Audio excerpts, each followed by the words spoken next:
Hello, ಎಲ್ಲರಿಗೂ ನಮಸ್ಕಾರ. ನಾನು ಭೀಮಪ್ಪ ಎಚ್ ಗೊಲ್ಲರ್, ಭೂಮಿ ISN KS ಸ್ಟಡಿ ಸರ್ಕಲ್ನಿಂದ ಕೊಪ್ಪಳದಿಂದ ಮಾತಾಡ್ತಾ ಇದ್ದೀನಿ.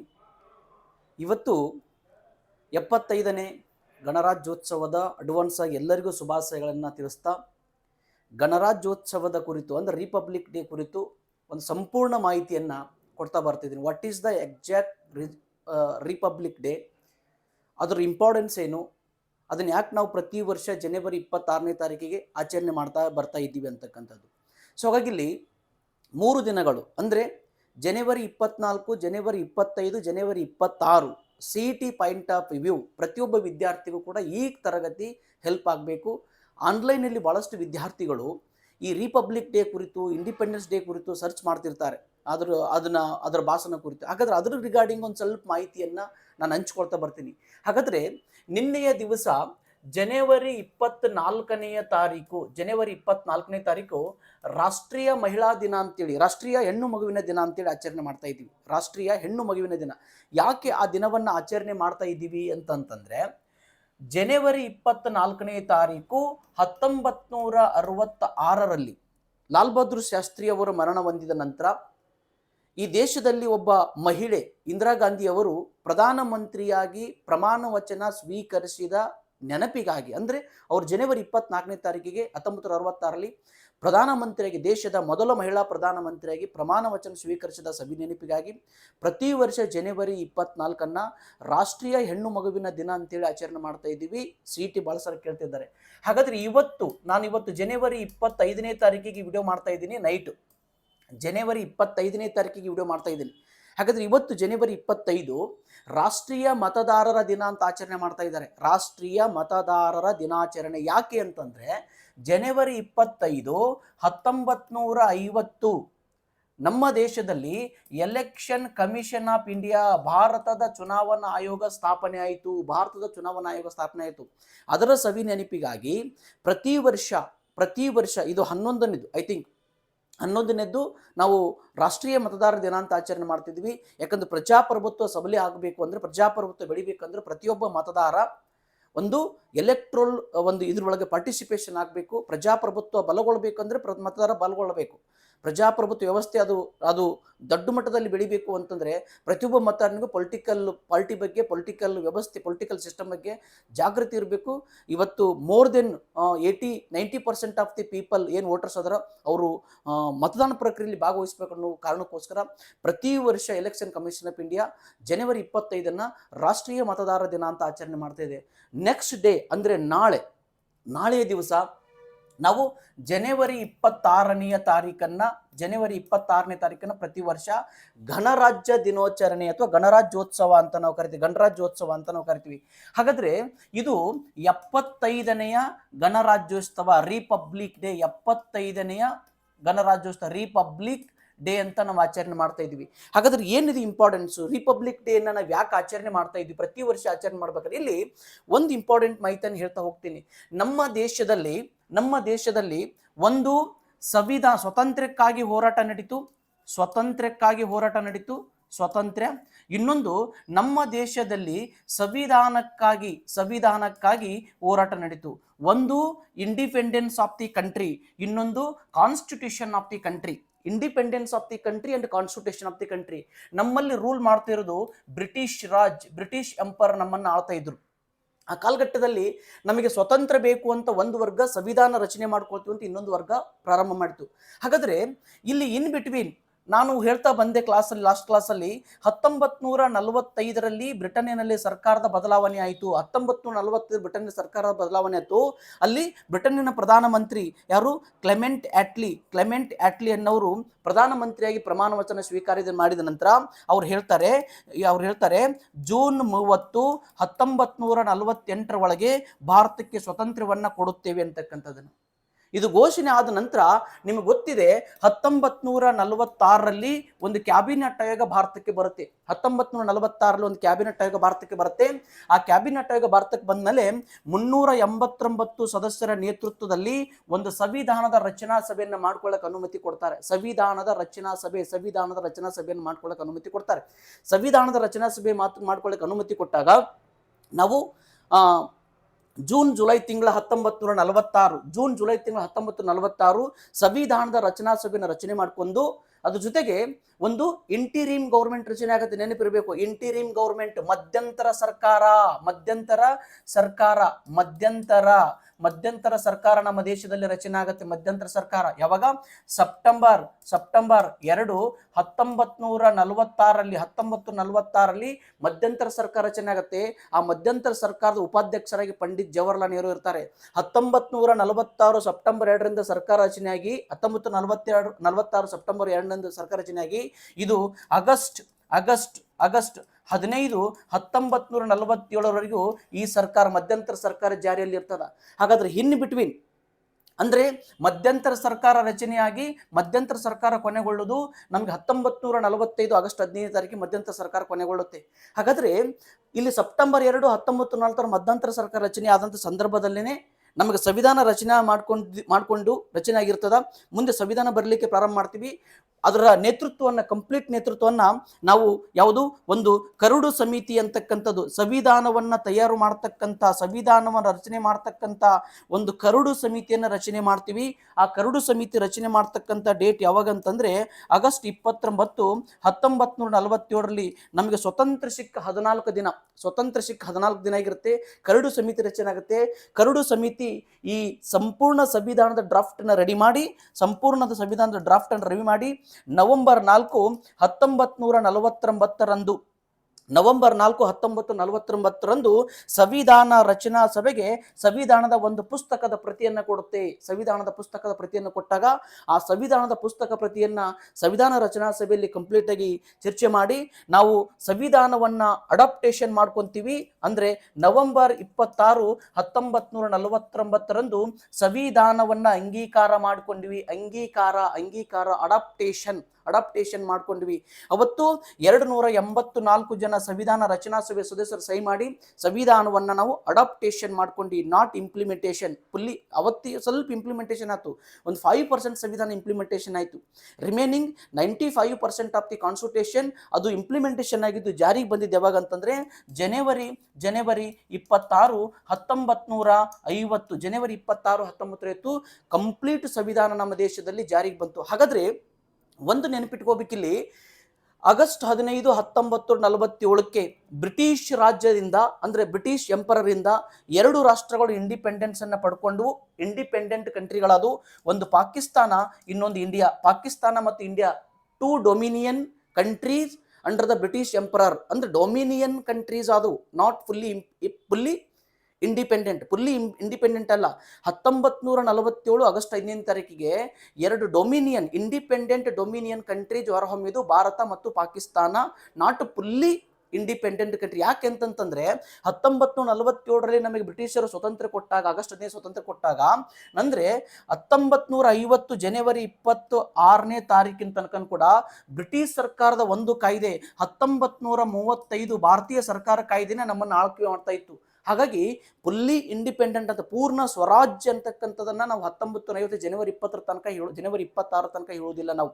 ಸೊ ಹಾಗಾಗಿ dominion country under the British emperor ಎಲ್ಲಿ ತನಕ ನಾವು 1950 ಜನವರಿ 26 ತನಕ. ಅಂದ್ರೆ ನಮಗೆ ಸ್ವತಂತ್ರ ಸಿಕ್ಕಿತ್ತು, ಬಟ್ ನಮ್ಮ ಕಾಯ್ದೆ 1950 ಜನವರಿ 26 ತನಕ ಆಳ್ಕೆ ಮಾಡಲಿಲ್ಲ. 1935 ಕಾಯ್ದೆ, ಭಾರತೀಯ ಅಂದ್ರೆ ಬ್ರಿಟಿಷ್ ಸರ್ಕಾರದ ಕಾಯ್ದೆ, ಅದು 1950 ಜನವರಿ 20 ತನಕ ಆಳ್ಕೆ ಮಾಡಿತು. ಹಾಗಾಗಿ ಇಲ್ಲಿ ಡೊಮಿನಿಯನ್ ಕಂಟ್ರಿ ಅಂತ ನಾವು ಕರಿತೀವಿ. ಮಧ್ಯಂತರ ಸರ್ಕಾರ ಆಗಸ್ಟ್ 15 1947 ಹೋಗುತ್ತೆ. ನಮಗೆ ಜನವರಿ 26 1950ಕ್ಕೆ ನಮಗೆ ರಾಷ್ಟ್ರ ಒಂದು ಸಂವಿಧಾನವನ್ನು ಅಡಾಪ್ಟೇಷನ್ ಮಾಡಿಕೊಂಡು ಆ ಸಂವಿಧಾನದ ಪ್ರಕಾರ ಪೂರ್ಣ ಸ್ವರಾಜ್, ಅಂದರೆ ನಮ್ಮದೇ ಸ್ವಾತಂತ್ರ್ಯ, ನಮ್ಮದೇ ಸಂವಿಧಾನದಡಿಯಲ್ಲಿ ನಮ್ಮವರೇ ಆಳ್ವಿಕೆ ಮಾಡ್ತಾ ಒಂದು ಆಡಳಿತವನ್ನು ಪ್ರಾರಂಭ ಮಾಡ್ತಾ ಹೋಗ್ತಾರೆ. ಸೊ ಹಾಗಾಗಿ ಪೂರ್ಣ ಸ್ವರಾಜ್ ಕಂಪ್ಲೀಟ್ ನಮಗೆ ಆಗಿದ್ದು ಯಾವಾಗ ಅಂತಂದರೆ ಜನವರಿ 26 1950. ಹಾಗಾದ್ರೆ what is the exact meaning of the republic day? ಇಲ್ಲಿ ರಿಪಬ್ಲಿಕ್ ಡೇ ಎಕ್ಸಾಕ್ಟ್ ಮೀನಿಂಗ್ ಏನು ಅಂತಂದ್ರೆ, ಇಲ್ಲಿ ಗಣರಾಜ್ಯ, ಭಾರತ ಒಂದು ಗಣರಾಜ್ಯ ಅಂತ ಯಾಕೆ ಕರಿತೀವಿ ಅಂತಂದ್ರೆ, ಸಂವಿಧಾನದ ಪೂರ್ವ ಪೀಠಿಕೆಗೆ ನಾವು ಭಾರತ ಒಂದು ಸಾರ್ವಭೌಮ ಸಮಾಜವಾದಿ ಜಾತ್ಯತೀತ ಪ್ರಜಾಸತ್ತಾತ್ಮಕ ಗಣರಾಜ್ಯ ರಾಷ್ಟ್ರ, ನಮ್ಮದೊಂದು ಗಣರಾಜ್ಯ ರಾಷ್ಟ್ರ ಅಂತಂದ್ರೇನು, anyone can become the president of India. ಈ ರಾಷ್ಟ್ರದ ಅಧಿಪತಿ, ಈ ರಾಷ್ಟ್ರದ ಮುಖ್ಯಸ್ಥ, ಈ ರಾಷ್ಟ್ರದ ಒಡೆಯ ಯಾರು ಬೇಕಾದ್ರೂ ಆಗ್ಬೋದು, ಯಾವ ಕುಲದವ್ರು ಬೇಕಾದ್ರೂ ಆಗ್ಬೋದು, ಯಾವ ಜಾತಿಯವ್ರು ಬೇಕಾದ್ರೂ ಆಗ್ಬೋದು, ಯಾವ ಧರ್ಮದವ್ರು ಬೇಕಾದ್ರೂ ಆಗ್ಬೋದು. ಇಲ್ಲಿ ಯಾವುದೇ ಒಂದು ರಾಜ್ಯ ಮನೆತನಕ್ಕೆ ನಮ್ಮ ಒಂದು ರಾಷ್ಟ್ರಪತಿ ಹುದ್ದೆ, ರಾಷ್ಟ್ರಾಧ್ಯಕ್ಷರ ಹುದ್ದೆ ಸೀಮಿತವಾಗಿಲ್ಲ. ಅದನ್ನ ಒಂದು ನಿಗದಿತವಾದ ಸ್ಟೇಟ್ಮೆಂಟ್ ಇರಬೇಕು. What is the exact meaning of the republic ಅಂತಂದ್ರೆ, ಈ ದೇಶವನ್ನ ಆಳ್ವಿಕೆ ಮಾಡ್ತಕ್ಕಂಥ ಪ್ರಭು ಅಥವಾ ರಾಜ್ಯ ಅಥವಾ ಅಧ್ಯಕ್ಷ ಅಥವಾ ರಾಷ್ಟ್ರಪತಿ ಪ್ರತ್ಯಕ್ಷವಾಗಿ ಅಥವಾ ಪರೋಕ್ಷವಾಗಿ ಜನರಿಂದ ಆಯ್ಕೆಯಾಗಿ ಒಂದು ನಿಗದಿತ ಕಾಲಾವಧಿಯಲ್ಲಿ ಮತ್ತೆ ಅವರು ವಾಪಸ್ ತಮ್ಮ ಮನೆಗೆ ಬರ್ತಾರೆ.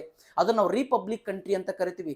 ರಿಪಬ್ಲಿಕ್ಗೆ ಅಪೋಸಿಟ್ ಮೊನಾರ್ಕ್ ಅಂತಂದ್ರೆ ವಂಶ ಪಾರಂಪರ್ಯ ಆಡಳಿತ. ಈಗ ಬ್ರಿಟನ್ನಿಂದ ನಾವು ನೋಡಿದ್ರೆ once selection by the that family, ಒಂದು ಫ್ಯಾಮಿಲಿಯಿಂದ ಸೆಲೆಕ್ಷನ್ ಆಯಿತು ಅಂತಂದ್ರೆ ಅವ್ರು ಸತ್ರೆ ಅವ್ರ ಮಗ ಅಥವಾ ಮಗಳು, ಅವ್ರ ಮಗ ಅಂದ್ರೆ ಒಂದೇ ಫ್ಯಾಮಿಲಿಯವರು ಆ ರಾಷ್ಟ್ರದ ಮುಖ್ಯಸ್ಥರಾಗ್ತಾ ಬರ್ತಾರೆ ಅಂಟಿಲ್ ಲಾಸ್ಟ್ ಬ್ರೀತ್. ಅವ್ರು ಸಾಯೋ ತನಕ, ಮಟ್ಟ ಅವ್ರು ಸತ್ತ ನಂತರ, ಅವ್ರ ಮರಣ ಹೊಂದಿದ ನಂತರ ಮತ್ತೊಬ್ರು ಅವ್ರ ಮನೆಯವರೇ ಮತ್ತೆ ರಾಷ್ಟ್ರದ ಆ ರಾಣಿ ಅಥವಾ ರಾಜ್ಯ ಆಗ್ತಾ ಬರ್ತಾರೆ. ಅದನ್ನ ನಾವು ಮೊನಾರ್ಕಿಕಲ್ ನೇಷನ್ ಅಂತ ಕರೆದ್ರೆ, ನಮ್ಮದು ರಿಪಬ್ಲಿಕ್ ನೇಷನ್ ಅಂತಂದ್ರೆ ಇಲ್ಲಿ ಯಾವುದೇ ಒಂದು ಮನೆತನಕ್ಕೆ ನಮ್ಮ ರಾಷ್ಟ್ರಪತಿ ಹುದ್ದೆ ಸೀಮಿತ ಇಲ್ಲ. ಯಾರು ಬೇಕಾದ್ರೂ ಈ ದೇಶದ ರಾಷ್ಟ್ರಪತಿ ಆಗಬಹುದು. ಅಂದ್ರೆ ಅದು ನಿಗದಿತ ಕಾಲಾವಧಿ 5 ವರ್ಷ. ಲಾಸ್ಟ್ ಟೈಮ್ ನಾವು ರಾಮನಾಥ್ ಕೋವಿಂದ್ ಅವರು ನೋಡ್ತಾ ಇದ್ವಿ. ರಾಮನಾಥ್ ಕೋವಿಂದ್ ಅವರ ಅಧಿಕಾರಾವಧಿ 2022 ಮುಗಿತು. ಅವ್ರು ಸೈಲೆಂಟ್ ಆಗಿ, ಅಂದ್ರೆ ಅಧಿಕಾರಾವಧಿ ಮುಗಿದ ದಿನ ಪೀಸ್ಫುಲ್ ಆಗಿ ಅಧಿಕಾರ ಏನಾಗುತ್ತೆ, ಟ್ರಾನ್ಸಿಷನ್ ಆಗುತ್ತೆ. ಯಾವುದೇ ರೀತಿಯಾಗಿರ್ತಕ್ಕಂಥ ಅಧಿಕಾರ. ದ್ರೌಪದಿ ಮುರ್ಮು ಅವ್ರನ್ನ ಆಯ್ಕೆ ಮಾಡಿದ್ವಿ. ದ್ರೌಪದಿ ಮುರ್ಮು ಅವರು ಚೇರಿಗೆ ಹೋದ್ರು. ಅಲ್ಲಿ ಏನು ಮೊದಲಿರ್ತಕ್ಕಂಥ ರಾಮನಾಥ್ ಕೋವಿಂದ್ ಅವರು ಅಲ್ಲಿ ಪೀಸ್ಫುಲ್ ಆಗಿ ತಾವು ಎದ್ದು ಬಂದು ನಮಸ್ಕಾರ ಮಾಡಿ, ನಮಸ್ಕಾರ ಮಾಡಿ ಅವ್ರು ಕುಂದಿರಿಸಿ ತಾವು ಮನೆಗೆ ಬಂದರು. ಸೊ ಹಾಗಾಗಿ ಇದು ನಾವು ರಿಪಬ್ಲಿಕನ್ ಕಂಟ್ರಿ ಅಂತ ನಾವು ಕರಿತೀವಿ, ರಿಪಬ್ಲಿಕನ್ ಕಂಟ್ರಿ. ಹಾಗಾದ್ರೆ ಇಲ್ಲಿ ಎರಡು ವಿಶೇಷತೆಗಳನ್ನ ಈಗ ನಾವು ಅದ್ರ ಮಾತು ಎಲ್ಲಿಂದ ಬಂತು ಯಾಕಂತಕ್ಕಂಥ ನೋಡಿದ್ವಿ. ಹಾಗಾದ್ರೆ ಇಲ್ಲಿ 2 ದಿನಾಚರಣೆ, ಒಂದು ರಿಪಬ್ಲಿಕ್ ಡೇ, ಇನ್ನೊಂದು independence day. Republic day and independence day differences ಏನು ಅಂತಕ್ಕಂಥದ್ದು. Republic day and independence day differences ಏನು ಅಂತಂದ್ರೆ, ರಿಪಬ್ಲಿಕ್ ಡೇ ಇದು ಪ್ಯೂರ್ಲಿ ಒಂದು ಆಡಳಿತಾತ್ಮಕ ಕಾರ್ಯಕ್ರಮ. ಇಂಡಿಪೆಂಡೆನ್ಸ್ ಡೇ ಅದು ಪ್ಯೂರ್ಲಿ ಒಂದು ರಾಜಕೀಯ ಕಾರ್ಯಕ್ರಮ, ಪೊಲಿಟಿಕಲ್ ಇವೆಂಟ್. ಇದು ಜನವರಿ 26ನೇ ತಾರೀಕಿಗಾದ್ರೆ ಇದು ಆಗಸ್ಟ್ 15ನೇ ತಾರೀಕಿಗಾಗುತ್ತೆ. ಇವನ್ನೆರಡನ್ನು ರಾಷ್ಟ್ರೀಯ ಹಬ್ಬಗಳು ಅಂತ ನಾವು ಕರಿತೀವಿ. ರಾಷ್ಟ್ರೀಯ ಹಬ್ಬಗಳು, ಆಡಳಿತಾತ್ಮಕ ಕಾರ್ಯಕ್ರಮ, administrative function that is organised by the defence ministry. ಇದು ಪೊಲಿಟಿಕಲ್ ಇವೆಂಟ್, ಕಂಪ್ಲೀಟ್ ರಾಜಕೀಯ ಕಾರ್ಯಕ್ರಮ. ಹಾಗಾದ್ರೆ ಈ ದಿವಸ ರಿಪಬ್ಲಿಕ್ ಡೇದ ದಿವಸ ಏನ್ ಮಾಡ್ತಾರಂದ್ರೆ, ಭಾರತದ ರಾಷ್ಟ್ರಪತಿಗಳು ಅಂದ್ರೆ ಇವತ್ತು ಜನವರಿ 25ನೇ ತಾರೀಕು ನೈಟು ದೇಶವನ್ನ ಉದ್ದೇಶಿಸಿ ಭಾಷಣ ಮಾಡ್ತಾರೆ. Republic day before one day ದೇಶವನ್ನು ಉದ್ದೇಶಿಸಿ ಭಾಷಣ ಮಾಡ್ತಾರೆ. ಇದ್ರ ಆಡಳಿತ ರಿಪಬ್ಲಿಕ್ ಡೇ ನಡೀತಕ್ಕಂಥದ್ದು ರಾಷ್ಟ್ರಪತಿ ಭವನದಿಂದ ಒಂದು ರಾಜ್ಪಾಥ್ ಅಂತ ಐತೆ. Rashtrapati Bhavan north block and east block ಅಂತೈತಿ, ನಾರ್ತ್ ಅಂಡ್ ಸೌತ್ ಬ್ಲಾಕ್ ಅಂತೈತಿ. ಆ ನಾರ್ತ್ ಅಂಡ್ ಸೌತ್ ಬ್ಲಾಕ್ ಇಂದ ನಾವು ಡೈರೆಕ್ಟ್ ಬಂದ್ರೆ ಇಂಡಿಯಾ ಗೇಟ್ ಬರ್ತದ. ಸುಮಾರು 1.5 ಕಿಲೋಮೀಟರ್ ಇಂಡಿಯಾ ಗೇಟ್ ಇದೆ. ಆ ಇಂಡಿಯಾ ಗೇಟು ಮತ್ತು ರಾಷ್ಟ್ರಪತಿ ಭವನದ ಮಧ್ಯೆ ಇರ್ತಕ್ಕಂಥ ಒಂದು ರಾಜ್ಪಾಥ್ ಅಂತಿದೆ. ಅದನ್ನ ಇವಾಗ ಪ್ರೆಸೆಂಟ್ ನಾವು ಕರ್ತವ್ಯ ಪಾತ್ ಅಂತ ಕರಿತಿದ್ವಿ. ಆಫೀಸಿಯಲಿ ವಿ ಆರ್ ಕಾಲಿಂಗ್ ಕರ್ತವ್ಯ ಪಾತ್. ರಶಿಯಾ ಹಿಲ್ಸ್ ಅಲ್ಲಿ ರಾಷ್ಟ್ರಪತಿ ಭವನ್ ಇದೆ. ಆ ರಶಿಯಾ ಹಿಲ್ಸ್ ಇಂದ ಅಪ್ ಟು ನಮ್ದು ಇಂಡಿಯಾ ಗೇಟ್ ಮಧ್ಯೆ ಇರ್ತಕ್ಕಂಥ ಒಂದು ರಸ್ತೆಯನ್ನ ನಾವು ಕರ್ತವ್ಯ ಪಾತ್ ಅಂತ ಪ್ರೆಸೆಂಟ್ ಕರಿತಿದ್ವಿ. ರಶಿಯಾ ಹಿಲ್ಸ್ ಅಲ್ಲಿ ರಾಷ್ಟ್ರಪತಿ ಭವನ್ ಇದೆ, ಆ ಕಡೆ ಇಂಡಿಯಾ ಗೇಟ್ ಇದೆ. ಅದ್ರ ಮಧ್ಯೆ ಇರ್ತಕ್ಕಂಥ ಒಂದು ಇದನ್ನ ನಾವು ರಾಷ್ಟ್ರಪಾತ್ ಅಥವಾ ರಾಜ್ಯಪಾತ್ ಅಥವಾ ಕರ್ತವ್ಯ ಪಾತ್ ಅಂತ ನಾವು ಕರಿತೀವಿ. ಅಲ್ಲಿ ರಾಷ್ಟ್ರಪತಿ ಭವನದ ಮುಂದೆ ಫ್ಲಾಗ್ ಹಾಸ್ಟಿಂಗ್ ಆಗುತ್ತೆ. ಅಂದ್ರೆ ಕರ್ತವ್ಯ ಪಾತಲ್ಲಿ ಫ್ಲಾಗ್ ಹಾಸ್ಟಿಂಗ್ ಅಂತ ಬರಲ್ಲ. ಇಲ್ಲಿ ನಾವು 2 ಪದಗಳನ್ನು ಕರಿತೀವಿ. ಆಡಳಿತಾತ್ಮಕ ಕಾರ್ಯಕ್ರಮ ಕಂಪ್ಲೀಟ್ಲಿ ರಾಷ್ಟ್ರಪತಿಯವರೇ ಧ್ವಜಾರೋಹಣ ಮಾಡ್ತಾರೆ. ಮತ್ತು ರಿಪಬ್ಲಿಕ್ ಡೇ ಇಲ್ಲಿ ರಾಷ್ಟ್ರಪತಿಯವರ ಧ್ವಜಾರೋಹಣ ಅಂತ ನಾವು ಏನಂತ ಕರಿತೀವಿ, 2 ಪದಗಳನ್ನು ಕರಿತೀವಿ. ಒಂದು ಇಲ್ಲಿ ಫ್ಲಾಗ್ ಅನ್ಫಾರ್ಲಿಂಗ್ ಅಂತ ಕರಿತೀವಿ. ಇಲ್ಲಿ ರಾಷ್ಟ್ರಪತಿ ಭವನದ ಮುಂದೆ ಕಾರ್ಯಕ್ರಮ ಮಾಡಿದ್ರೆ, ಇಲ್ಲಿ ಇಂಡಿಪೆಂಡೆನ್ಸ್ ಡೇ ದಿನ ಈ ದೇಶದ ಪ್ರಧಾನಮಂತ್ರಿ ಪ್ರಧಾನಮಂತ್ರಿ ರ್ಯಾಂಪರ್ಟ್ ಆಫ್ ದಿ ರೆಡ್ ಫೋರ್ಟ್, ದೇಶದ ಒಂದು ಈ ಕೆಂಪು ಕೋಟೆಯ ಒಂದು ರ್ಯಾಂಪರ್ಟ್ ಮೇಲೆ, ಕೆಂಪು ಕೋಟೆ ಮೇಲೆ ನಿಂತ್ಕೊಂಡು ಈ ದೇಶದ ಫ್ಲಾಗ್ ಹಾಸ್ಟಿಂಗ್, ನಾಟ್ ಫ್ಲಾಗ್ ಅನ್ಫಾರ್ಲ್ ಅಂದ್ರೆ ಬೇರೆ, ಫ್ಲಾಗ್ ಹಾಸ್ಟಿಂಗ್ ಅಂದ್ರೆ ಬೇರೆ. ಅದರ ಡಿಫ್ರೆನ್ಸಸ್ ಹೇಳ್ತೀನಿ. ಹಾಗಾದ್ರೆ ಪ್ರಧಾನಮಂತ್ರಿ ದೇಶದ ರ್ಯಾಂಪರ್ಟ್ ಅಂದ್ರೆ ಕೆಂಪು ಕೋಟೆ ಮೇಲೆ ನಿಂತ್ಕೊಂಡು ಅಲ್ಲಿ ದೇಶವನ್ನು ಉದ್ದೇಶಿಸಿ ಭಾಷಣ ಮಾಡ್ತಾರೆ. ಧ್ವಜ ಆರೋಹಣ ಮಾಡಿ ಅಂದ್ರೆ ಧ್ವಜವನ್ನು ಏರಿಸಿ ಅದನ್ನು ಧ್ವಜಾರೋಹಣ ಮಾಡಿ. ಇಲ್ಲಿ ಹಾಗಾದ್ರೆ what is the exact differences between flag unfurling and flag hoisting ಅಂತಂದ್ರೆ, ಈಗ ಫಾರ್ ಎಕ್ಸಾಂಪಲ್ ಇದು ಧ್ವಜದ ಕಟ್ಟಿ ಒಳಗಡೆ ಈ ದೇಶದ ಪ್ರಧಾನಮಂತ್ರಿ ಆಗಸ್ಟ್ 15ನೇ ತಾರೀಕಿಗೆ ಧ್ವಜಾರೋಹಣ ಮಾಡಬೇಕಾದ್ರೆ ಫ್ಲಾಗ್ ಅನ್ನ ಇಲ್ಲಿ ಕಟ್ಟಿರ್ತೀವಿ. ಫ್ಲಾಗ್ ಅನ್ನ ಏರಿಸ್ತಾ ಹೋಗಿ ಅದನ್ನು ಆಸ್ಟ್ ಮಾಡ್ತಾರೆ. ಫ್ಲಾಗ್ ಅನ್ನ ಆಸ್ಟ್ ಮಾಡ್ತಾರೆ, ಆಸ್ಟಿಂಗ್ ಅಂತ ನಾವು ಕರಿತೀವಿ. ಕೆಳಗಿಂದ ಕಟ್ಟಿ ಏರಿಸ್ತಾ ಹೋಗಿ ಆಸ್ಟ್ ಮಾಡ್ತಕ್ಕಂಥದ್ದು, ಅದನ್ನು ಫ್ಲಾಗ್ ಆಸ್ಟಿಂಗ್ ಅಂತ ನಾವು ಕರಿತೀವಿ. ಅಂದ್ರೆ ಅದರ ಸೂಚಕ ಏನು ಅಂತಂದ್ರೆ, ಅದರ ಸೂಚಕ ಅಂದ್ರೆ ದೇಶ ಸ್ವತಂತ್ರಗೊಂಡಿತು, ದೇಶ ಒಂದು ರಾಷ್ಟ್ರದಿಂದ ಮುಕ್ತಿ ಬಂತು, ನಾವು ರೇಸ್ ಆಗ್ತಾ ಇದ್ದೀವಿ, ನಾವು ಬೆಳೀತಾ ಇದ್ದೀವಿ, ನಾವು ಮುಕ್ತಿ ಹೊಂದಿದ್ವಿ ಅಂತಕ್ಕಂಥ ಸೂಚನೆಯನ್ನು ಕೊಡುತ್ತೆ.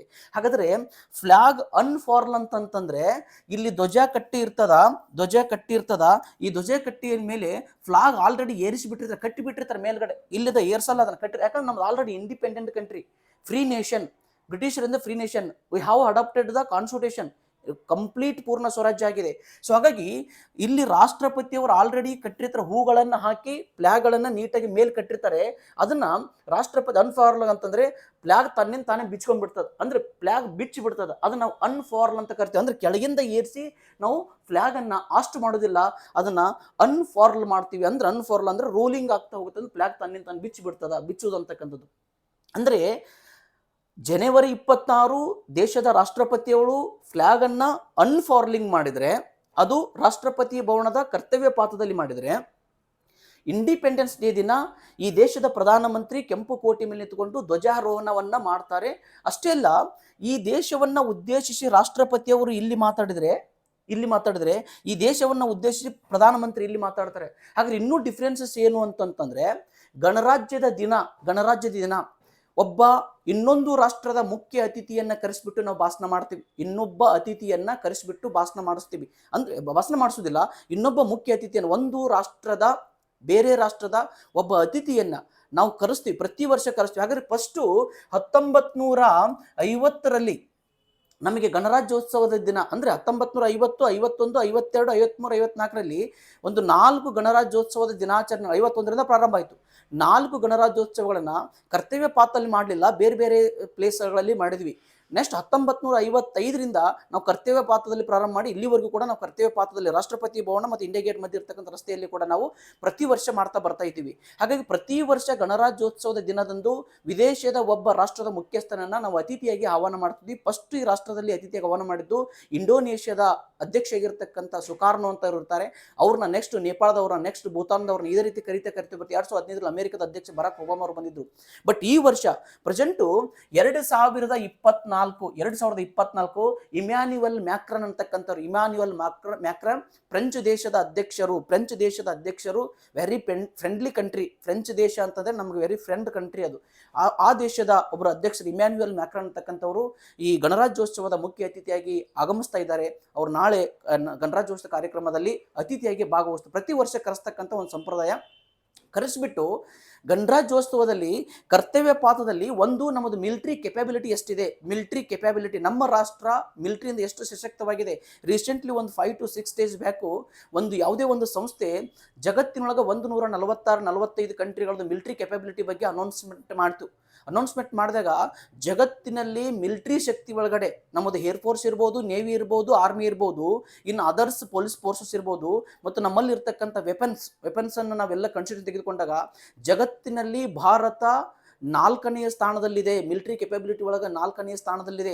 ಫಸ್ಟ್ ಬಂದ್ಬಿಟ್ರೆ ಅಮೇರಿಕಾ, ಸೆಕೆಂಡ್ ಬಂದ್ಬಿಟ್ರೆ ರಷ್ಯಾ, ಥರ್ಡ್ ಬಂದ್ಬಿಟ್ರೆ ಚೈನಾ, ಫೋರ್ತ್ ಬಂದ್ಬಿಟ್ರೆ ನಮ್ಮದು ಭಾರತ ಮಿಲಿಟರಿ ಒಳಗಡೆ 4th ಕೆಪಾಬಿಲಿಟಿ ಕಂಟ್ರಿ. ಅಂದ್ರೆ ಕರ್ತವ್ಯ ಪಾತ್ರದಲ್ಲಿ ಅದು ಪ್ರದರ್ಶನ ಆಗುತ್ತೆ ಅತಿಥಿ ಮುಂದೆ ನಮ್ಮ ರಾಷ್ಟ್ರ ಎಷ್ಟು ಕೆಪಾಬಿಲಿಟಿ ಇದೆ. ಒಂದು ಮಿಲಿಟರಿ ಕೆಪಾಬಿಲಿಟಿಯನ್ನು ತೋರಿಸ್ತಕ್ಕಂಥದ್ದು. ಇನ್ನೊಂದು ಏನಂತಂದ್ರೆ ನಮ್ಮ ರಾಷ್ಟ್ರದ rich heritage and culture, rich cultural and social heritage ಅಂದ್ರೆ ಕಂಪ್ಲೀಟ್ ನಮ್ಮ ರಾಷ್ಟ್ರದ ಸಾಂಸ್ಕೃತಿಕ ಮತ್ತು ಸಾಮಾಜಿಕವಾಗಿರ್ತಕ್ಕಂತಹ ಒಂದು ಕಂಪ್ಲೀಟ್ ಸಂಸ್ಕೃತಿ ಎಂಥದ್ದು ಅಂತಕ್ಕಂಥದ್ದನ್ನು ಎಲ್ಲ ರಾಜ್ಯಗಳಿಂದ ಒಂದೊಂದು ಸ್ತಬ್ಧ ಚಿತ್ರಗಳನ್ನು ತರಿಸ್ಬಿಟ್ಟು ಆ ಸ್ತಬ್ಧ ಚಿತ್ರಗಳು ಆ ರಾಷ್ಟ್ರದ ವಿಶೇಷತೆಯನ್ನು ಹೇಳ್ತಕ್ಕಂಥ ಆ ಸ್ತಬ್ಧ ಚಿತ್ರಗಳು ಆ ಚಿತ್ರ ನೋಡಿದ್ರಾತು ಈ ರಾಷ್ಟ್ರದ ಒಂದು ಸಂಸ್ಕೃತಿ ಪರಂಪರೆ ಯಾವ ರೀತಿ ಇರ್ತಕ್ಕಂಥದ್ದು ಅತಿಥಿ ಮುಂದೆ ಪ್ರದರ್ಶನ ಆಗುತ್ತೆ. ಅಂದರೆ ಪ್ರತಿ ವರ್ಷ ಇಲ್ಲಿ ಮಿನಿಸ್ಟ್ರಿ ಅಂದರೆ ಡಿಫೆನ್ಸ್ ಮಿನಿಸ್ಟ್ರಿ ಒಂದು ಆ ಮಾಹಿತಿಯನ್ನು ಪ್ರತಿಯೊಂದು ರಾಜ್ಯದಿಂದ ಒಂದೊಂದು ಅಂಶ, ಈ ನಮ್ಮ ರಾಜ್ಯದಿಂದ ಈ ಸಲ ಭಾಗವಹಿಸಿಲ್ಲ ಕರ್ತವ್ಯ ಪಾತ್ರದಲ್ಲಿ, ಪ್ರತಿ ವರ್ಷವೂ ಕೂಡ ನಮ್ಮ ರಾಜ್ಯದಿಂದನೂ ಕೂಡ ಹೋಗುತ್ತೆ. ಭಾಳಷ್ಟು ಅಂಶಗಳು ಕೂಡ ಇವತ್ತು ಕಿನ್ನಾಳ ಕಲೆ ಇರ್ಬೋದು, ಗೊಂಬೆ ಇರ್ಬೋದು, ಬೇರೆ ಬೇರೆ ಬೇರೆ ಬೇರೆ ಎಲ್ಲ ಹೋಗಿ ಭಾಗವಹಿಸಿ ಪ್ರಶಸ್ತಿಯನ್ನು ತೆಗೆದುಕೊಂಡು ಬಂದಂಥ ಉದಾಹರಣೆ ಇದೆ. ಅಂದರೆ ಕರ್ತವ್ಯ ಪಾತ್ರದಲ್ಲಿ ನಮ್ಮ ರಾಷ್ಟ್ರದ ಒಂದು ಮಿಲಿಟರಿ ಕೆಪಬಿಲಿಟಿ ಬಗ್ಗೆ ಪ್ರದರ್ಶನ ಆಗೋದ್ರ ಜೊತೆಗೆ ನಮ್ಮ ದೇಶದ ಸಂಸ್ಕೃತಿ ಮತ್ತು ಪರಂಪರೆ, ನಮ್ಮ ದೇಶದ ಒಂದು ಸಾಮಾಜಿಕ ವ್ಯವಸ್ಥೆ ಎಷ್ಟು ರಿಚ್ ಇದೆ, ಎಷ್ಟು ಕಲ್ಚರ್ ಹೆರಿಟೇಜ್ ರಿಚ್ ಇದೆ ಅಂತಕ್ಕಂಥದನ್ನ ಒಂದು ಪ್ರದರ್ಶನ ಆಗ್ತಾ ಬರುತ್ತೆ ಅತಿಥಿ ಮುಂದೆ. ಸೊ ಇದು ಆದ ನಂತರ ಕಂಪ್ಲೀಟ್ ಗಣರಾಜ್ಯೋತ್ಸವದ ಅಲ್ಲಿ ಕಂಪ್ಲೀಟು ಅದನ್ನು ಪ್ರದರ್ಶನ ಆದ ನಂತರ ಮುಗಿತು ಹೋಗುತ್ತೆ. ಇಲ್ಲಿ ಸಾಮಾನ್ಯವಾಗಿ ಮಿಲಿಟರಿ 3 ಪಡೆಗಳು, ನೇವಿ, ಏರ್ಫೋರ್ಸ್, ಆರ್ಮಿ 3 ಪಡೆಗಳು ಭಾಗವಹಿಸಿ ತಮ್ಮ ಒಂದು ಮಿಲಿಟರಿದ ಸಂಬಂಧಪಟ್ಟಿರ್ತಕ್ಕಂಥ ಯಾವ ರೀತಿಯಾಗಿರ್ತಕ್ಕಂಥ ವಿಧಿವಿಧಾನಗಳದ ಅದನ್ನು ಅತಿಥಿ ಮುಂದೆ ಪ್ರದರ್ಶನ ಮಾಡ್ತಾ ಹೋಗ್ತಾರೆ. ಹಾಗಾದರೆ ಈ ಕಡೆಗೆ ಬಂದಾಗ ಪ್ರಧಾನಮಂತ್ರಿ 2 ಕೆಂಪು ಕೋಟಿ ಮೇಲೆ ನಿಂತ್ಕೊಂಡು ರಾಜಕೀಯ ಭಾಷಣವನ್ನು ಮಾಡ್ತಾ ಬರ್ತಾರೆ. ಹಾಗಾದರೆ ಇದು ಬಹಳಷ್ಟು ಖುಷಿಯ ಫಂಕ್ಷನ್. ಇದು ಗಣರಾಜ್ಯೋತ್ಸವ ಅಂತಕ್ಕಂಥದ್ದು ಫುಲ್ಲು ಅದು ಯಾವ ರೀತಿ ಅಂತಂದರೆ, ನಾವು ಕಂಪ್ಲೀಟ್ ಫ್ರೀಡಮ್ ಹೊಂದಿದ್ವಿ, ನಾವು ಸಂಪೂರ್ಣ ಸ್ವತಂತ್ರ, ನಮ್ಮ ರಾಷ್ಟ್ರದ ಬಗ್ಗೆ ಹೆಮ್ಮೆಯಿಂದ ಹೇಳ್ಕೊಳ್ತಕ್ಕಂಥ ಒಂದು ಫಂಕ್ಷನ್ ಅದು. ಬಟ್ ಇಲ್ಲಿ ಇಂಡಿಪೆಂಡೆನ್ಸ್ ಡೇ ದಿನ ಒಂದು ಮೌನಾಚರಣೆಯ ಕಾರ್ಯಕ್ರಮ ಅಂತ ಹೇಳಿದ್ರು ತಪ್ಪಲಾಗಿಲ್ಲ. ಯಾಕಂತಂದರೆ ಪ್ರಧಾನಮಂತ್ರಿಗಳು ಈ ರಾಷ್ಟ್ರವನ್ನು ಸ್ವತಂತ್ರಗೊಳಿಸಲಿಕ್ಕೆ ಸಾವಿರಾರು ಸ್ವತಂತ್ರ ಹೋರಾಟಗಾರರ ಜೊತೆಗೆ ಸಾಕಷ್ಟು ಬುದ್ಧಿಜೀವಿಗಳು, ಸಾಹಿತಿಗಳು ಈ ರಾಷ್ಟ್ರಕ್ಕೆ ಸ್ವತಂತ್ರ ಕೊಡಿಸಬೇಕಾದ್ರೆ ತಮ್ಮ ಪ್ರಾಣವನ್ನು ತೆತ್ತಿದ್ದಾರೆ, ಪ್ರಾಣವನ್ನು ಕಳ್ಕೊಂಡಿದ್ದಾರೆ. ಅವರೆಲ್ಲರನ್ನ ಕೂಡ ನೆನೆದು ಈ ರಾಷ್ಟ್ರ ಇತಿಹಾಸದಲ್ಲಿ ಯಾವ ರೀತಿ ಬೆಳೀತಾ ಬಂತು, ಮುಂದೆ ನಮ್ಮ ರಾಷ್ಟ್ರ ಏನಾಗಬೇಕು ಅನ್ನೋದಕ್ಕಂಥದ್ದನ್ನು ದೇಶದ ಪ್ರಧಾನಮಂತ್ರಿ ತಮ್ಮ ಸರ್ಕಾರದ ಒಂದಿಷ್ಟು ಅಂಶಗಳನ್ನು, ರಾಷ್ಟ್ರದ ಕೆಲವು ಕೆಪಬಿಲಿಟಿಗಳ ಬಗ್ಗೆ, ರಾಷ್ಟ್ರದ ಒಂದು ಯಾವ ರೀತಿ ಹೋಗ್ತಾ ಇದೆ ಅನ್ನೋದ್ರ ಬಗ್ಗೆ, ಈಗ ಯಾವ ರೀತಿ ಬಂದಿದೆ, ಎಷ್ಟು ಜನ ಪ್ರಾಣ ತ್ಯಾಗ ಮಾಡಿದ್ದಾರೆ, ಮುಂದೆ ನಮ್ಮ ರಾಷ್ಟ್ರ ಎಲ್ಲಿ ಹೋಗಬೇಕು, ನಮ್ಮ ರಾಷ್ಟ್ರದ ಒಂದು ಸ್ಥಿತಿಗತಿ ಏನು ಅಂತಕ್ಕಂಥದ್ದನ್ನು ದೇಶದ ಪ್ರಧಾನಮಂತ್ರಿ ಕೆಂಪು ಕೋಟೆಯ ಮೇಲೆ ನಿಂತು ಸುಮಾರು 1-1.5 ತಾಸು ಭಾಷಣವನ್ನು ಮಾಡ್ತಾ ಬರ್ತಾರೆ. ಸೊ ಹಾಗಾಗಿ ಇದು ಪ್ಯೂರ್ಲಿ ಪೊಲಿಟಿಕಲ್ ಫಂಕ್ಷನ್ನು, ಇದು ಪ್ಯೂರ್ಲಿ ಅಡ್ಮಿನಿಸ್ಟ್ರೇಟಿವ್ ಫಂಕ್ಷನ್ನು. ಬಟ್ ಇಲ್ಲಿ ಫ್ಲಾಗ್ ಹಾಸ್ಟಿಂಗ್ ಮಾಡೋದು ಪ್ರಧಾನಮಂತ್ರಿಗಳು, ಇಲ್ಲಿ ಫ್ಲಾಗ್ ಅನ್ಫಾರ್ಲಿಂಗ್ ಮಾಡೋದು ರಾಷ್ಟ್ರಪತಿಗಳು ಅಂತಕ್ಕಂಥದ್ದು. ಸೊ ಇವೆರಡು ಕಾರ್ಯಕ್ರಮ ಆದ ನಂತರ ಇನ್ನೊಂದು ಸ್ವಲ್ಪ ಇಂಡಿಪೆಂಡೆನ್ಸ್ ಡೇ, ನಾನು ಇಂಡಿಪೆಂಡೆನ್ಸ್ ಡೇ ಸುಮ್ಮನೆ ಹಾಕ್ಕೊಂಡಿಲ್ಲ, ಬಟ್ ನಾವು ಇನ್ನೊಂದು ಸ್ವಲ್ಪ ರಿಪಬ್ಲಿಕ್ ಡೇ ಬಗ್ಗೆನೇ ಮಾತಾಡಬೇಕು. ಹಾಗಾದ್ರೆ ರಿಪಬ್ಲಿಕ್ ಡೇ ಇವತ್ತು ಬಿಫೋರ್, ಅಂದ್ರೆ ನಾಳೆ ರಿಪಬ್ಲಿಕ್ ಡೇ ಇದೆ, ರಿಪಬ್ಲಿಕ್ ಡೇ ಬಿಫೋರು ಇವತ್ತು ರಾಷ್ಟ್ರಪತಿಗಳು, ದೇಶದ ರಾಷ್ಟ್ರಪತಿಯವರು ದೇಶವನ್ನು ಉದ್ದೇಶಿಸಿ ನೈಟ್ ಭಾಷಣ ಮಾಡ್ತಾರೆ. ಒಂದು ಎರಡನೇದು ಏನಾಗುತ್ತೆ ಅಂತಂದ್ರೆ, ಇವತ್ತು ನೈಟ್ ಹೆಚ್ಚು ಕಡಿಮೆ ಈವ್ನಿಂಗ್ ಒಳಗಡೆ ಎಂಥ ಅವಾರ್ಡ್ಸ್ಗಳನ್ನು ಪದ್ಮ ಅವಾರ್ಡ್ಸ್ಗಳನ್ನು ಅನೌನ್ಸ್ ಮಾಡ್ತಾರೆ. ಪದ್ಮ ಅವಾರ್ಡ್ಸ್ ಅಂದರೆ ನಮ್ಮ ದೇಶದಲ್ಲಿ 4 ರೀತಿಯಾಗಿರ್ತಕ್ಕಂಥ ಹೈಯೆಸ್ಟ್ ಸಿವಿಲಿಯನ್ ಅವಾರ್ಡ್ಸ್ ಅದಾವು. ಒಂದು ಭಾರತ ರತ್ನ, ಅದಾದ ನಂತರ 3 ರೀತಿಯಾಗಿರ್ತಕ್ಕಂಥ ಪದ್ಮ ಅವಾರ್ಡ್ಸ್ ಅಂದರೆ Padma Vibhushan, Padma Bhushan, Padma Shri. Highest civilian award is Bharat Ratna ಪ್ರಶಸ್ತಿಯನ್ನು ಇತ್ತೀಚೆಗೆ ನಾವು ಕರ್ಪೂರಿ ಠಾಕೂರ್ ಅವರಿಗೆ ಅನೌನ್ಸ್ ಮಾಡಿದ್ದು ಭಾರತ ಸರ್ಕಾರ. ಈ recently 2 to 3 days back announce ಮಾಡಿತ್ತು, ಭಾರತ ರತ್ನ ಪ್ರಶಸ್ತಿಯನ್ನು ಅನೌನ್ಸ್ ಮಾಡಿತ್ತು. ಇಲ್ಲಿ ಇನ್ನು ಉಳಿದಿರ್ತಕ್ಕಂಥ 3 ರೀತಿಯಾಗಿರ್ತಕ್ಕಂಥ award, Padma Vibhushan, Padma Bhushan, Padma Shri. These are Padma Vibhushan is 2nd civilian award, Padma Bhushan is 3rd civilian award, Padma Shri is 4th civilian award. ಭಾರತದ ರಾಷ್ಟ್ರಪತಿಗಳು ಇವತ್ತು ಪದ್ಮ ವಿಭೂಷಣವನ್ನು the excellence in high distinguish service ಕೊಟ್ಟಿರ್ತಕ್ಕಂಥ ಅನೌನ್ಸ್ ಮಾಡಿದರೆ, Padma Bhushan distinguish services in high order ಇದ್ದವರಿಗೆ ಅನೌನ್ಸ್ ಮಾಡಿದರೆ, ಇನ್ನು 3rd ಒನ್ ಅಂತಕ್ಕಿರ್ತ ಪದ್ಮಶ್ರೀ ಅವಾರ್ಡ್ಸ್ ಅನ್ನ ಇಲ್ಲಿ ಡಿಸ್ಟಿಂಗ್ವಿಶ್ ಸರ್ವಿಸ್ ಕೊಟ್ಟಿರ್ತಕ್ಕಂಥ, ದೇಶ ಒಂದು ವಿಶಿಷ್ಟವಾಗಿರ್ತಕ್ಕಂಥ ಸೇವೆಯನ್ನು ಕೊಟ್ಟಿರ್ತಕ್ಕಂಥವ್ರಿಗೆ ಅನೌನ್ಸ್ ಮಾಡ್ತಾ ಬರ್ತಾರೆ. 3 ರೀತಿಯಾಗಿರ್ತಕ್ಕಂಥ ಅವಾರ್ಡ್ಸ್ಗಳನ್ನ ಇವತ್ತು ಯಾರ್ಯಾರು ತಗೊಂಡ್ರು ಅಂತಕ್ಕಂಥದನ್ನ ಇವತ್ತು ರಾಷ್ಟ್ರಪತಿಗಳು ಅನೌನ್ಸ್ ಮಾಡ್ತಾರೆ. ಇವತ್ತು ನೈಟ್ ಒಳಗೆ ಅನೌನ್ಸ್ ಮಾಡ್ತಾರೆ. ಇವತ್ತು ಸಾಯಂಕಾಲ ದೇಶವನ್ನು ಉದ್ದೇಶಿಸಿ ಭಾಷಣ ಮಾಡ್ತಾರೆ.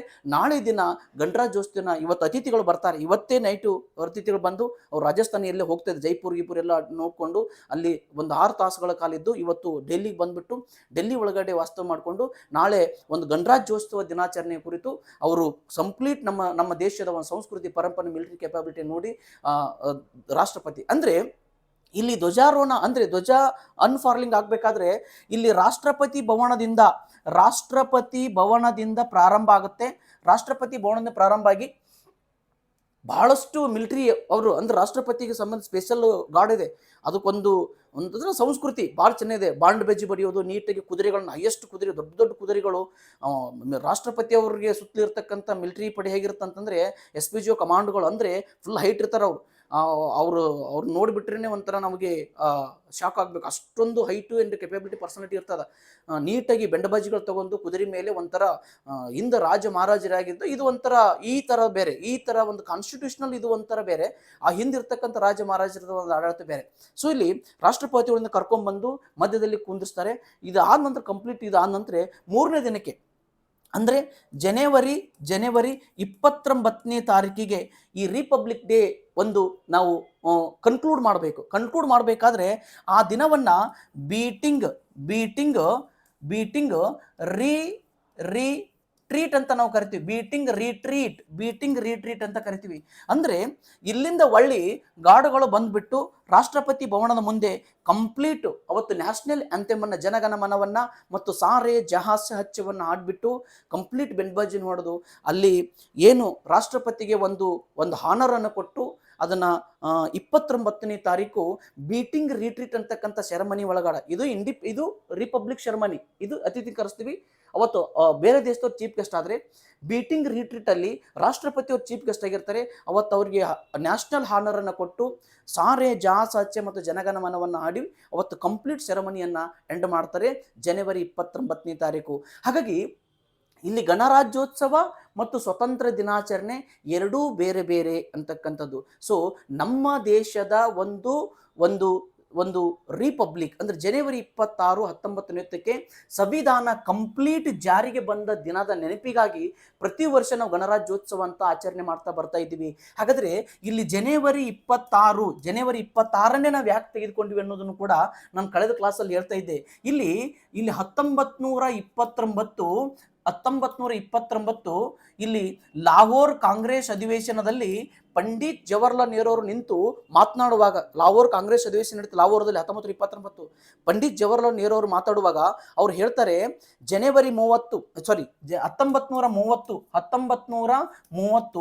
ಜನವರಿ 26ನೇ ತಾರೀಕಿಗೆ ನಮ್ಮ ರಾಷ್ಟ್ರ ಪೂರ್ಣ ಸ್ವರಾಜ್ಯ ಮಾಡ್ಕೋಬೇಕು, ಪೂರ್ಣ ಸ್ವರಾಜ್ಯ ದಿನವನ್ನಾಗಿ ನಾವು ಆಚರಣೆ ಮಾಡಬೇಕು ಅಂತಕ್ಕಂಥದ್ದನ್ನು ಘೋಷಣೆ ಕೂಗಿರ್ತಾರೆ. ಅದರ ಸವಿ ನೆನಪಿಗಾಗಿ ಜನವರಿ 26ನ್ನೇ ನಾವು ಆಯ್ಕೆ ಮಾಡಿಕೊಂಡು ಅವತ್ತೇ ನಾವು ಸಂವಿಧಾನವನ್ನು ಜಾರಿಗೆ ಮಾಡಿದ್ವಿ. ಯಾಕಂದರೆ we should feel proud our nation. ನಾವು ಭಾರತೀಯರಾಗಿ, ನಾವು ಭಾರತದವರಾಗಿ ನಮ್ಮ ರಾಷ್ಟ್ರದ ಬಗ್ಗೆ ನಮಗೆ ಹೆಮ್ಮೆ ಇರಬೇಕು. ನಮ್ಮ ರಾಷ್ಟ್ರ ನಮಗೆ ಎಲ್ಲವನ್ನು ಕೊಟ್ಟಿದೆ. ಈ ರಾಷ್ಟ್ರೀಯ ಹಬ್ಬಗಳು ಹೇಗಿರಬೇಕಂದ್ರೆ ಜಾತಿ, ಧರ್ಮ, ಕುಲ, ಪಂಗಡವನ್ನು ಮೀರಿ ನಾವು ಇವನ್ನ ಆಚರಣೆ ಮಾಡಬೇಕು. ಯಾಕಂದ್ರೆ ನಮ್ಮ ರಾಷ್ಟ್ರದ ನಮ್ಮ ಸ್ಪಿರಿಟ್ ಇರಬೇಕು. ನಮ್ಮ ರಾಷ್ಟ್ರವನ್ನು ನಾವು ಸರಿಯಾಗಿ ಕಾಪಾಡಿಕೊಂಡ್ರೆ, ನಮ್ಮ ರಾಷ್ಟ್ರವನ್ನು ನಾವು ಸರಿಯಾಗಿ ಇಟ್ಕೊಂಡ್ರೆ, ನಮ್ಮ ರಾಷ್ಟ್ರವನ್ನು ನಾವು ಸರಿಯಾಗಿ ಬೆಳೆಸಿದ್ರೆ ಮಾತ್ರ ನಾವು ಕೂಡ ಸುಖ ಶಾಂತಿ ನೆಮ್ಮದಿಯಿಂದ ಬದುಕಲಿಕ್ಕೆ ಸಾಧ್ಯತೆ ಇದೆ. ಯಾಕಂದ್ರೆ ನಮ್ಮ ರಾಷ್ಟ್ರದ ಬಗ್ಗೆ ನಮಗೆ ಹೆಮ್ಮೆ ಇಲ್ಲ ಅಂತಂದರೆ, ನಮ್ಮ ಆಡಳಿತದ ಬಗ್ಗೆ ನಮಗೆ ಹೆಮ್ಮೆ ಇಲ್ಲ ಅಂತಂದರೆ, ನಮ್ಮ ಆಡಳಿತಗಾರರ ಬಗ್ಗೆ ನಮಗೆ ಹೆಮ್ಮೆ ಇಲ್ಲ ಅಂತಂದರೆ ಅದು ಅನರ್ಥ ಆಗುತ್ತೆ. ರಾಷ್ಟ್ರ ನನಗೆ ಎಲ್ಲವನ್ನು ಕೊಟ್ಟಿದೆ, ರಾಷ್ಟ್ರಕ್ಕೆ ನಾನು ಏನು ಕೊಡ್ತಾ ಇದ್ದೀನಿ ಅನ್ನೋದು ವೆರಿ ಇಂಪಾರ್ಟೆಂಟ್ ಆಗುತ್ತೆ. ಯಾಕಂದರೆ ಇಂಥ ಹಬ್ಬಗಳು ಮನೆಗಳಲ್ಲಿ ಮನಗಳಲ್ಲಿ ವಿಜೃಂಭಿಸಬೇಕು. ಜನವರಿ 26 ಒಂದು ಸಂವಿಧಾನವನ್ನು ಅಡಪಡಿಸಿಕೊಂಡು, ನಮ್ಮ ಸಂವಿಧಾನ ಇವತ್ತು ನಮಗೆ ಫುಲ್ಲಿ ಒಂದು ಎಲ್ಲ ರೀತಿಯಾಗಿರ್ತಕ್ಕಂಥ ಸೌಲಭ್ಯನ ಒದಗಿಸಿಕೊಟ್ಟಿದೆ. ಅದರಲ್ಲಿ ವಿಶೇಷವಾಗಿ ಡಾಕ್ಟರ್ ಬಾಬಾ ಸಾಹೇಬ್ ಅಂಬೇಡ್ಕರ್ ಇಲ್ಲಿ ಮರಲಿಕ್ಕೆ ಸಾಧ್ಯ ಇಲ್ಲ ನಾವು. ಯಾಕಂದರೆ ಡಾಕ್ಟರ್ ಬಾಬಾ ಸಾಹೇಬ್ ಅಂಬೇಡ್ಕರ್ ಅವ್ರ ಕಾಂಟ್ರಿಬ್ಯೂಷನ್ ಕೂಡ ಕಾನ್ಸ್ಟಿಟ್ಯೂಷನ್ಗೆ ಮೇಜರ್ ಇರೋದ್ರಿಂದ ಅವ್ರನ್ನ ರಾಷ್ಟ್ರದ ಪಿತಾಮಹ ಅಂತ ನಾವು ಕರಿತೀವಿ.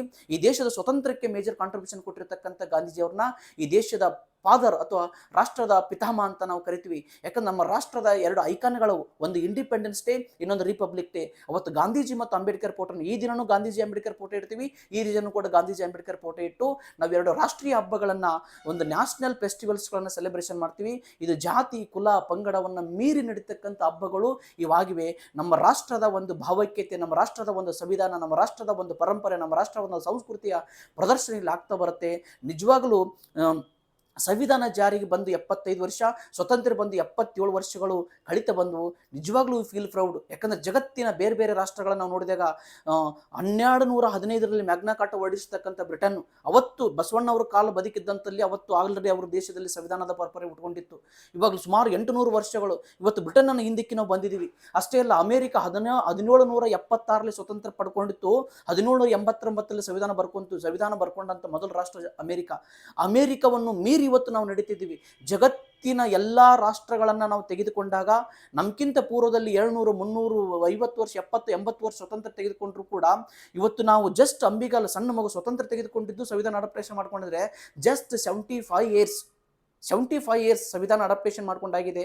ಬಟ್ ಟ್ರಿಮೆಂಡಸ್ ಅಚೀವ್ಮೆಂಟನ್ನು ನಮ್ಮ ರಾಷ್ಟ್ರ ಮಾಡಿದೆ. ನಮ್ಮ ರಾಷ್ಟ್ರಕ್ಕೆ ಎಲ್ಲರೂ ಕೂಡ ಅದ್ಭುತವಾದ ಕೊಡುಗೆ. ಯಾಕಂದ್ರೆ ಪಾರ್ಟಿ ಒಳಗೆ ಒಂದು ವ್ಯೂ ಒಳಗೆ ನಾವು ಮಾತಾಡ್ಬಾರ್ದು, ಅದರ ಆಚೆಗೆ ನಿಂತ್ಕೊಂಡು ನಾವು ಮಾತಾಡಬೇಕು. ಪೊಲಿಟಿಕಲ್ ಪಾರ್ಟಿ ಒಂದು ವ್ಯೂ ಇಟ್ಕೋಬಾರ್ದು. ಪೊಲಿಟಿಕಲ್ ಪಾರ್ಟಿ ಅವ್ರದ್ದು ಒಂದೊಂದು ಐಡಿಯಾಲಜಿ ಬೇರೆ ಪ್ರಕಾರ ಅವ್ರು ಮಾತಾಡ್ತಾ ಹೋಗ್ತಾರೆ.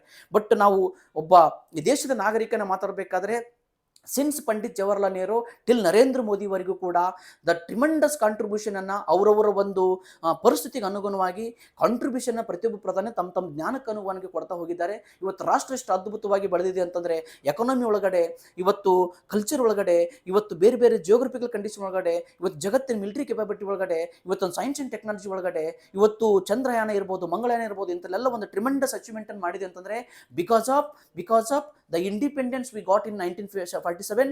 we adopted the constitution in January 26 and 1950. ಇವೆರಡರಿಂದ ರಾಷ್ಟ್ರ ಇವತ್ತು ಅದ್ಭುತವಾಗಿ ಅಚೀವ್ಮೆಂಟ್ ಮಾಡಿದೆ. ಇನ್ನು ನೆಕ್ಸ್ಟ್ 75 ಇಯರ್ಸಲ್ಲಿ ನಮ್ಮ ರಾಷ್ಟ್ರ ಜಗತ್ತಿನ ನಂಬರ್ 1 ಕಂಟ್ರಿ ಒಳಗೆ ಆಗಿರುತ್ತೆ ಅಂತಕ್ಕಂಥದ್ದು ನಾವು ಎಮೋಷ್ನಲ್ ಆಗಿ ಮಾತಾಡೋಂಥದ್ದಲ್ಲ, ನಿಜವಾಗ್ಲೂ ಅದನ್ನು ನಾವು ಆಳಕ್ಕಿಳಿದು ನೋಡಿದಾಗ ರಾಷ್ಟ್ರ ಟ್ರಿಮೆಂಡಸ್ ಅಚೀವ್ಮೆಂಟನ್ನು ಮಾಡಿದೆ, no doubt at all. So ಹಾಗಾಗಿ ಗಣರಾಜ್ಯೋತ್ಸವ January 26, 1950ರಿಂದ ಇಲ್ಲಿವರೆಗೂ ನಾವು ಪ್ರತಿ ವರ್ಷ ಆಚರಣೆ ಮಾಡ್ತಾ ಇದ್ದೀವಿ. ನಾವು ಇನ್ನೊಂದು ಪಾಯಿಂಟನ್ನು ಹೇಳಲೇಬೇಕು. ಸಂವಿಧಾನ ದಿನ ಯಾಕೆ ಆಚರಣೆ ಮಾಡಲ್ಲ ಸರ್? ಇವತ್ತು ಸಂವಿಧಾನ ದಿನವನ್ನು ನಾವು November 26 ಆಚರಣೆ ಮಾಡ್ತಿದ್ವಿ 2015ರಿಂದ. ಸಂವಿಧಾನ ದಿನ ಅಂತ ಪ್ರತಿ ವರ್ಷ November 26 ಸಂವಿಧಾನ ದಿನ ಅಂತ ಆಚರಣೆ ಮಾಡ್ತಿದ್ವಿ. ಇವತ್ತು ಗಣರಾಜ್ಯ ದಿನ ಅಂತ ಆಚರಣೆ ಮಾಡ್ತಿದ್ವಿ. ಸೊ ಅದಕ್ಕಾಗಿ ಇವತ್ತು ನಾಳೆ ದಿವಸ ಎಲ್ಲರೂ ಕೂಡ ಎಂಥೂಸಿಯಾಸ್ ಆಗಿ ಒಂದು ಗಣರಾಜ್ಯೋತ್ಸವದಲ್ಲಿ ಭಾಗವಹಿಸಿ ಕಂಪ್ಲೀಟು ಒಂದು ಮನಸ್ಸುಗಳಿಂದ ಅದನ್ನು ನೋಡಿ ಅಲ್ಲಿ ಇರ್ತಕ್ಕಂಥ ಪಾಯಿಂಟ್ಗಳನ್ನು ತಿಳ್ಕೊಳ್ಳಿ. ನೀವು ಕೂಡ ರಾಷ್ಟ್ರವನ್ನು ನೀವೆಲ್ಲರೂ ಸೇರಿ ರಾಷ್ಟ್ರವನ್ನು ಇನ್ನೂ ಎತ್ತರ ಮಟ್ಟಕ್ಕೆ ಒಯ್ಯಲಿಕ್ಕೆ ಪ್ರಯತ್ನ ಮಾಡಬೇಕು. ಜಗತ್ತಿನಲ್ಲಿ ನಮ್ಮ ರಾಷ್ಟ್ರ ನಂಬರ್ 1 ಕಂಟ್ರಿ ಆಗಬೇಕು ಅಂತಕ್ಕಂಥ ಆಶಯದೊಂದಿಗೆ ಇವತ್ತಿನ ಕೆಲವು ಪಾಯಿಂಟ್ಗಳು ಗಣರಾಜ್ಯೋತ್ಸವ ಮತ್ತು ಇಂಡಿಪೆಂಡೆನ್ಸ್ ಡೇ ಕುರಿತು ಕೆಲವು ಪಾಯಿಂಟ್ ಎಲ್ಲವನ್ನ ಡೀಟೇಲ್ ಆಗಿ ಮಾಡೋಕ್ಕಾಗಿಲ್ಲ. ಬಟ್ಟು ಕೆಲವು ಪಾಯಿಂಟ್ಗಳು ನಿಮಗೆ ಗೊತ್ತಾದವು ನನ್ನಿಂದ ಅಂತ ನಾನು ಅನ್ಕೊಳ್ತಾ ಎಲ್ಲರಿಗೂ ಮತ್ತೊಮ್ಮೆ 75ನೇ ಗಣರಾಜ್ಯೋತ್ಸವದ ಶುಭಾಶಯಗಳನ್ನು ಕೋರುತ್ತಾ ಅಥವಾ ತಿಳಿಸ್ತಾ ನನ್ನ 2 ಮಾತುಗಳನ್ನು ಮುಗಿಸ್ತಿದ್ದೇನೆ. ಜೈ ಹಿಂದ್, ಜೈ ಕರ್ನಾಟಕ ಮಾತೆ. ಎಲ್ಲರಿಗೂ ನಮಸ್ಕಾರ.